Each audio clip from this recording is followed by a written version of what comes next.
Hello friends, good morning. Have a nice day. Let's start with Living Planet, a book of environmental study DPS for class 3. And first of all, wish you all a very happy Republic Day. We are celebrating 73rd Republic Day and here we are with chapter number 21 Heavenly Bodies.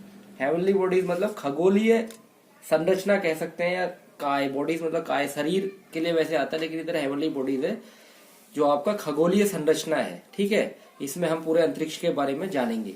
Warm up हो लेते हैं पहले।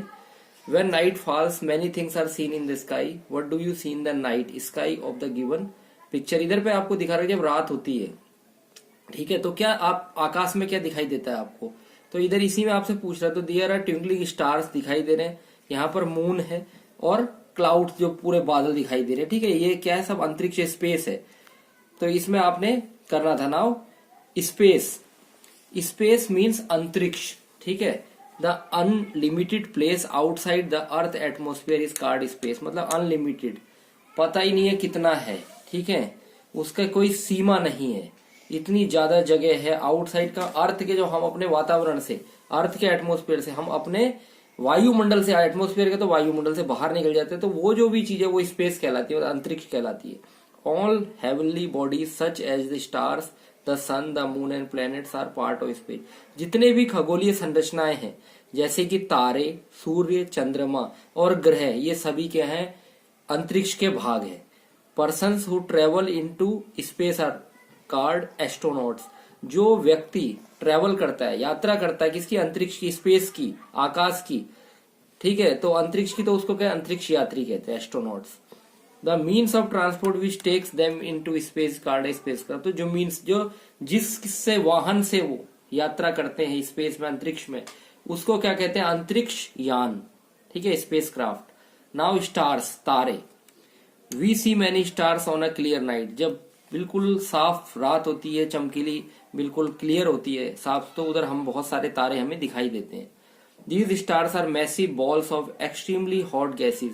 ये तारे क्या हैं, actually ball की तरह, मतलब बहुत भरी हुई, जिसमें बहुत ही गर्म गैसेस भरी हुई हैं, बहुत ज्यादा गर्म है, वैसी बॉल्स हैं, गेंदे हैं। They are very big and bright, जो बहुत ही चमकीली और बहुत बड़े हैं। They look small because they are far away from us. ये इसलिए छोटे दिखाई देते हैं क्योंकि हमसे बहुत दूर है। ठीक है, लाइट ईयर्स अहेड, बहुत दूर है।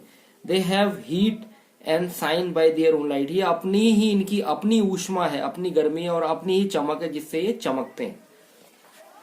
Now constellations. कॉन्स्टिलेशन मतलब क्या होता है, नक्षत्र। ठीक है, if you watch the night sky carefully you may find some patterns made by the stars. अगर आप रात को आकाश को जो देखोगे बहुत सावधानी पूर्वक, तो आपको बहुत सारे आकार उसमें दिखाई देंगे, तारों के ही बने हुए। तो जितने भी ये पैटर्न्स हैं, ये आकार हैं, ठीक है, अलग अलग किस्म के, इनको क्या कहते हैं, हम नक्षत्र कहते हैं, constellations. Thus constellation group of star that make some patterns. तो कॉन्स्टलेशंस क्या है, स्टार्स का, तारों का एक समूह है जो कोई ना कोई चित्र या आकृति बनाते हैं। Constellation are named after some known species. तो ये जो नक्षत्र होते हैं, किस कारण से, जब वो जिस तरीके के भी आकार बनाते हैं उसी वजह से उनके नाम पड़ते हैं। Like Ursa Major form the shape of a big bear and Ursa Minor make the shape of small bear. तो उर्सा मेजर है, वो कैसी आकृति बनाता है, बहुत बड़े भालू की। ठीक है, उसे बिग बियर कहते हैं, दिखा भी रहेगा उर्सा मेजर, पिक्चर में आप देख सकते हैं। ठीक है, और उर्सा मेजर क्या होता है, एक छोटे भालू की आकृति बनाता है, उर्सा मेजर ये आपको दिखा रखा है। तब सप्तऋषि तारामंडल। ठीक है, similarly Orion make the shape of, तो ओरियन द हंटर, ये ओरियन बेल्ट है, इसमें ये ऐसी आकृति में जैसे कोई शिकारी हो। ठीक है, ये भी आपको चित्र में दिखा रखा है। नाउ द सन, मतलब सूर्य के बारे में आपको बता रखा है। The sun is a star. सूर्य भी क्या है, एक तारा है। It is a huge ball of extremely hot gas. ये बहुत बड़ी गेंद है जिसके अंदर बहुत प्रचुर मात्रा में गर्म गैसेस भरी हुई है। Like other stars, it is far away from the but looks big because it is much closer to our Earth। तो अन्य तारों की तरह भी ये भी पृथ्वी से, हमारी अर्थ से बहुत दूर है, लेकिन ये हमें क्यों बड़ा दिखाई देता है, क्योंकि हमारे पृथ्वी के बहुत नजदीक है। It is the nearest star to our. ये हमारे पृथ्वी के सबसे नजदीक का एक तारा है। The heat and light of the sun are the ultimate sources of energy on the earth. जो इसमें से ऊष्मा निकलती है और जो प्रकाश निकलता है, वही एकमात्र एनर्जी, ऊर्जा का स्रोत है, कहाँ, पृथ्वी में। ठीक है। The heat from the sun causes winds to blow, the changes of season rains to fall. जो हीट होती है सन से निकलने वाली जो ऊष्मा, उसकी वजह से क्या होती है, जो पवन है वो हवा जो चलती है, ठीक है, और जो मौसम में बदलाव आता है और जिससे की होती बारिश भी होती है, ठीक है।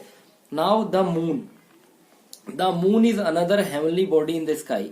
ये भी एक खगोलीय संरचना है। कहाँ है, आकाश में। कौन, चंद्रमा। It is much smaller lighter than our, ये बहुत छोटा है और बहुत ही हल्का है हमारे पृथ्वी से। It looks much bigger than the stars because it is nearer to the earth. ये भी काफी बड़ा दिखाई देता अन्य तारों के मुकाबले क्योंकि ये हमारी धरती के बहुत नजदीक है। It does not have its own light, इसका अपना कोई भी प्रकाश नहीं होता। It shines because the light of the sun falls on, ये किस लिए चमकता है, क्योंकि जो सूर्य की रोशनी इसके ऊपर गिरती है उसी कारण से ये चमकता है। नाउ फेजिस ऑफ मून, मतलब चंद्रमा के चरण या कलाएं भी कहते हैं, ठीक है। ये अलग अलग, जैसे अमावस्या से पूर्णिमा, नया चांद बोलो तो वो आपको इधर दिखा भी रखा है, न्यू मून, फुल मून और crescent moon.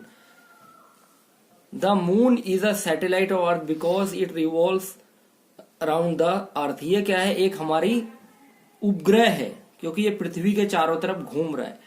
It completes one revolution in 29 days, इसका एक परिभ्रमण होता है जो पृथ्वी को चक्कर लगाने में कितना 29 दिन का समय लेता है। It is the natural satellite of earth, ये पृथ्वी की क्या है, नेचुरल प्राकृतिक सैटेलाइट है। आजकल बहुत सारी कृत्रिम जो वैज्ञानिक लोग, जैसे मौसम के बारे में पता लग जाता है, कोई बारिश के बारे में पता लग जाता है, जीपीएस हमें बता देते, तो बहुत सारी सैटेलाइट्स ऊपर जो पूछते, ये एक नेचुरल सैटेलाइट है, उपग्रह है पृथ्वी का। The surface of the moon is very uneven, जो इसका सरफेस है, इसकी सतह है वो बहुत ही उबड़ खाबड़ है, मतलब अनइवन है, ठीक है। उसको एक्सपेक्ट नहीं कर सकते, कहीं खड्डे हैं, कहीं पर क्या प्लेन है, कहीं अलग अलग तरीके। It has craters, mountains and rocks, इसमें क्या बहुत सारे बड़े बड़े खड्डे हैं, पर्वत हैं और बहुत सारी चट्टाने हैं।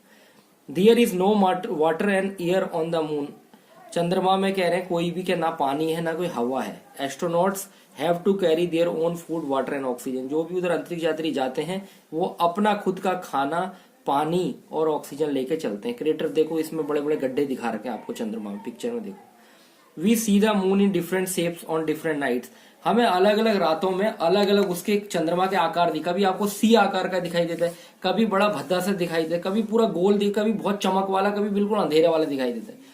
When the moon is not visible at all, it is called, जब चंद्रमा आपको नहीं दिखाई देता है, बिल्कुल नहीं दिखाई देता, इसको क्या कहते हैं, न्यू मून, नया चंद्रमा। Then it starts increase, इसके बाद ये क्या होता है, साइज इनका बढ़ने लग जाता है। After 14 days the moon gets back into its full round shape, जब 14 दिन के बाद ये क्या हो जाता है, वापस अपने पूरे गोल आकार में दिखाई देने लग जाता है या आ जाता है। We now call it the full, हम इसको कहते हैं पूर्ण चंद्रमा, full moon. The different shape of moon called the phases of the moon, तो ये जितनी आकृतियां इसकी अलग अलग बन रही हैं, इसी को क्या चंद्रमा की कलाएं, चंद्रमा के चरण कहते हैं। आगे बड़ी क्लासों में जाओगे तो आपको चंद्रमा के बारे में बहुत, क्योंकि एक मून क्या है, पाथ फाइंडर भी, दिशा भी बताता है, और इसका बहुत बढ़िया से आपको वैनिंग और वैक्सिंग सेशन होता है, ठीक है, एक में बढ़ता है एक में घटता है, वो भी आपको देखने को मिलेगा।